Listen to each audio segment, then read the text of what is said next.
नमस्ते विद्यार्थी मित्रों। लास्ट लेक्चर में मैं आपने कहू तू कि दाखलाओ जो है एनी गणतरी अने एना सूत्रों नी समजूती है आपणे ऑनलाइन नहीं परंतु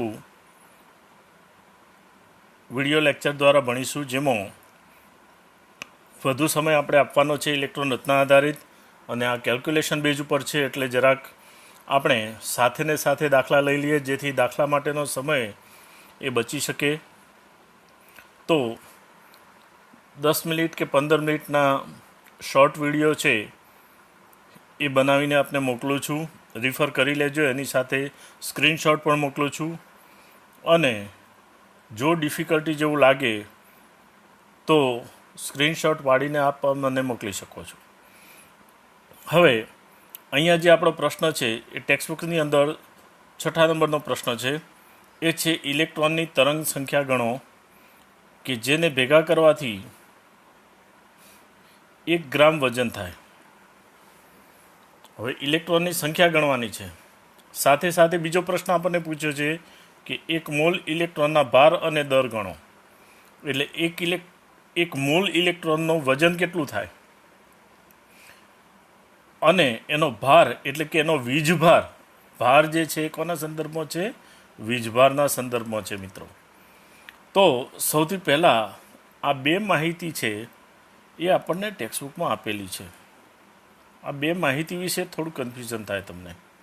કયું કન્ફ્યુઝન થાય કે સર આ આંકડા યાદ રાખવાના કે નહીં રાખવાના? તો ઇલેક્ટ્રોનનું દળ યાદ રાખવું જરૂરી છે। ઇલેક્ટ્રોનનો વીજભાર હાલ પૂરતો યાદ નહીં રાખો તો ચાલશે, પણ તમને સમય જતાં આવડી જશે તે નિશ્ચિત છે। તો સૌથી પહેલું આપણે લઈએ એ છે 1 ઇલેક્ટ્રોનનું દળ 9.11 × 10⁻31 કિલોગ્રામ બરાબર 9.11 × 10⁻28 ગ્રામ। એટલે કિલોગ્રામ અને ગ્રામ બંનેમાં આપેલું છે મિત્રો। એકમોનો ફેરફાર એના માટે કિલોગ્રામનો ગ્રામ સાથેનો સંબંધ, મિલીનો લીટર સાથેનો સંબંધ, આ બધો બેઝિક કોન્સેપ્ટ છે જે તમને ખ્યાલ હોવો જરૂરી છે। આંકડાકીય માહિતી હાલ પૂરતી યાદ રાખવાની જરૂર નથી। ઓકે, નાવ 1 મોલ બરાબર 6.022, અહીંયા 6.02 લીધેલા છે, ઇટ્સ ઓકે, કાંઈ વાંધો નહીં। તો ગુણ્યા 10⁻23 એ 1 મોલ થાય। તો આ 3 માહિતીને આધારે આપણે કેલ્ક્યુલેશન કરવાનું છે। તો સૌથી પહેલાં આપણો પ્રશ્ન છે કે ઇલેક્ટ્રોનની સંખ્યા ગણો કે જેને ભેગા કરવાથી 1 ગ્રામ વજન થાય।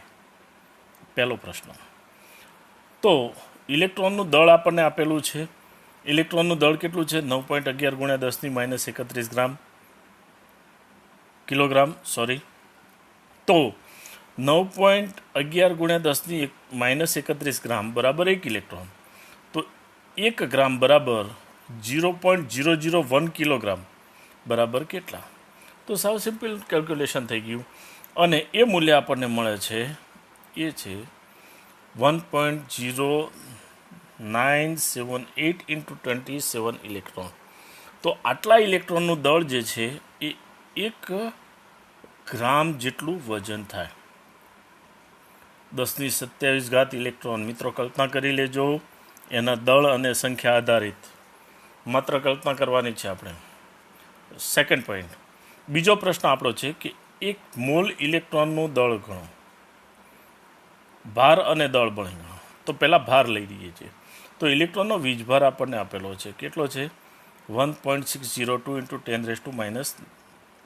10⁻19 કુલમ।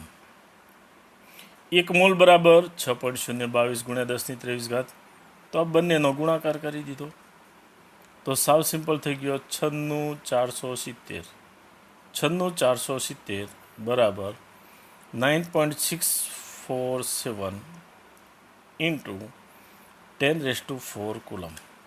જનરલી આ મૂલ્ય પાછળના કેલ્ક્યુલેશનમાં આપણે 96500 તરીકે લઈશું, 96500। મિત્રો આ આંકડો છે એ લખી લેજો। ઓકે, નાવ આગળ વધીએ આપણે કે એક મોલ ઇલેક્ટ્રોનનું દળ, તો એક ઇલેક્ટ્રોનનું દળ બરાબર 9.11 ગુણ્યા 10⁻31 કિલોગ્રામ એક ઇલેક્ટ્રોનનું. તો એક મોલ બરાબર 6.022 ગુણ્યા 10⁻23 બરાબર બંનેનો ગુણાકાર કરીએ તો ક્વેશ્ચન આપણને મળી ગયો 5.486 × 10⁻⁻4 ગ્રામ એનું શું થઈ ગયું? દળ થઈ ગયું. તો મિત્રો આ જે છે એ 1 ગ્રામ ઇલેક્ટ્રોન માટે વજન અને 1 મોલ ઇલેક્ટ્રોનનો ભાર અને દર, ભાર એટલે વીજભાર છે. Okay, now next point. મિથેનના 1 મોલ અણુમાં રહેલા કુલ ઇલેક્ટ્રોનની સંખ્યા ગણો. હવે મિથેન માટે આપણે જાણીએ છીએ કે મિથેનનું સૂત્ર શું છે? તો CH4. CH4 છે, બરાબર. પહેલી બાબત એ ટ્યુબલાઇટ થઈ જવી જોઈએ. બીજી બાબત કે C40ના 7 મિલીગ્રામમાં કુલ ન્યુટ્રોનની સંખ્યા અને કુલ ન્યુટ્રોનનું દળ ગણો. તો આ દળ ગણવાની વાત આવી. ન્યુટ્રોનનું દળ યાદ રાખવાની જરૂર નથી, પરીક્ષાની અંદર પૂછાય ત્યારે એ દળ આપેલું હશે. GNET એક્ઝામની અંદર આ પ્રકારના કેલ્ક્યુલેશન કે જે કેલ્ક્યુલેટર એલાઉ નથી તે પ્રમાણેના પૂછાતા નથી મિત્રો. સો ડોન્ટ વરી, લોકલ એક્ઝામની અંદર 11-12 સાયન્સમાં આપણે એના મૂલ્યો આપેલા હશે. ઓકે, તો સૌથી પહેલો પ્રશ્ન, મિથેનના 1 મોલમાં રહેલા કુલ ઇલેક્ટ્રોનની સંખ્યા, C14ના 7 મિલીગ્રામમાં રહેલા કુલ ન્યુટ્રોનની સંખ્યા અને કુલ ન્યુટ્રોનનું દળ ગણો. ન્યુટ્રોનનું દળ ધારી લો એવું આપ્યું છે કૌંસમાં, એટલે માહિતી આપી દીધેલી છે આપણને.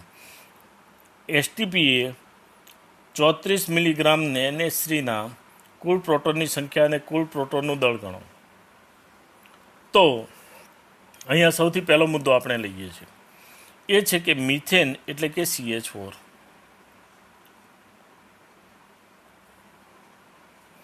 મિથેનમાં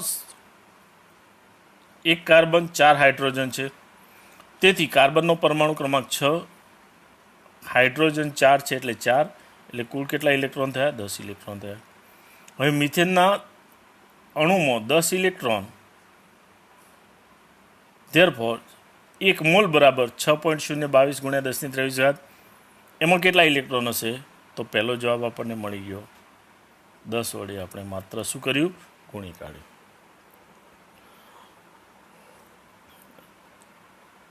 બીજો મુદ્દો લઈએ છીએ આપણે, કુલ ન્યુટ્રોનનું દળ ગણો. તો C14ના 1 મોલનું વજન બરાબર 14 ગ્રામ,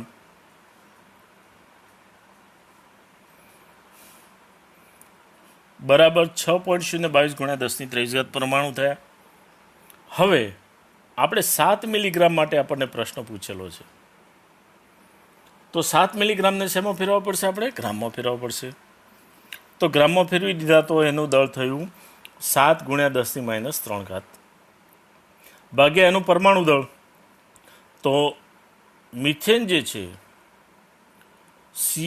એમાં કાર્બન C14 આવેલો છે, એટલે એમાં કાર્બનનું પ્રમાણ આપણે ગણવું છે, તો આપણે ભાગ્યા શું કરવું પડશે? 14 કરવું પડશે. તો 7.3 × 10⁻³ ભાગ્યા 14 મોલ કાર્બન પરમાણુ. મોલ છે એટલે આપણે 6.022 ગુણ્યા 10⁻³ ગુણ્યા. તો 1 કાર્બન 14માં ન્યુટ્રોનની સંખ્યા બરાબર કેટલી થઈ ગઈ? 8, કારણ કે કાર્બનનો પરમાણુ ક્રમાંક કેટલો છે? 6 છે. હવે પરમાણુય દળ 14, પરમાણુ ક્રમાંક 6, તો ન્યુટ્રોનની સંખ્યા બરાબર કેટલી થઈ જાય? 8 થઈ જાય. આગળ આપણે ભણી ગયા છીએ.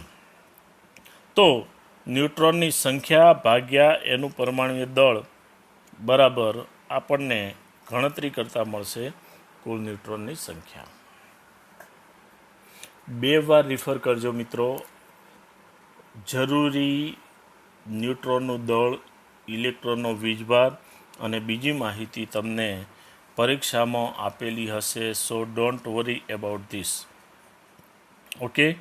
નવ, કુલ ન્યુટ્રોનનું દળ. તો એક ન્યુટ્રોનનું દળ આપણને આપી દીધું છે. કેટલું છે? 1.675 ગુણ્યા 10⁻27 કિલોગ્રામ. તો કુલ આપણને ન્યુટ્રોન મળ્યા, એના વડે આપણે એને શું કરી દીધું? ગુણી દીધું. તો આપણને ફાઇનલ આન્સર મળી ગયો. ઓકે. નાવ થર્ડ પોઈન્ટ, NH3નું આણ્વિક દળ. NH3નું આણ્વિક દળ બરાબર 17 ગ્રામ પ્રતિ મોલ છે. હવે 34 મિલીગ્રામને પહેલાં શેમાં ફેરવી દઈશું? ગ્રામમાં. તો કેટલા ગ્રામ થયા? 34 ગુણ્યા 10⁻³ ગ્રામ. આટલા મોલ NH3 થયો, એને 17 વડે આપણે ભાગી નાખીએ તો 2 ગુણ્યા 10⁻³ મોલ મળે.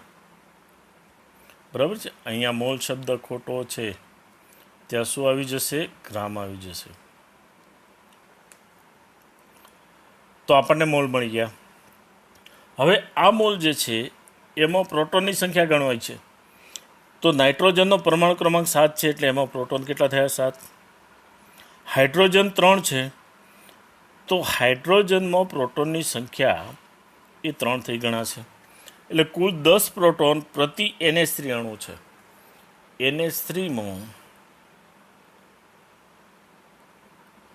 નાઇટ્રોજનના 7 વત્તા હાઇડ્રોજનના 3, એટલે કેટલા થઈ ગયા? 10 થઈ ગયા. સોરી, પેન બરાબર નથી ચાલતી, એટલે આ NH3ના 10 થયા, તમને ખ્યાલ આવવો જોઈએ. ઓકે. હવે એક મોલ અણુમાં પ્રોટોનની સંખ્યા આપણે ગણવાની છે. તો એક મોલ બરાબર પ્રોટોન કુલ કેટલા થયા હતા? 10 થયા હતા. તો 10 ગુણ્યા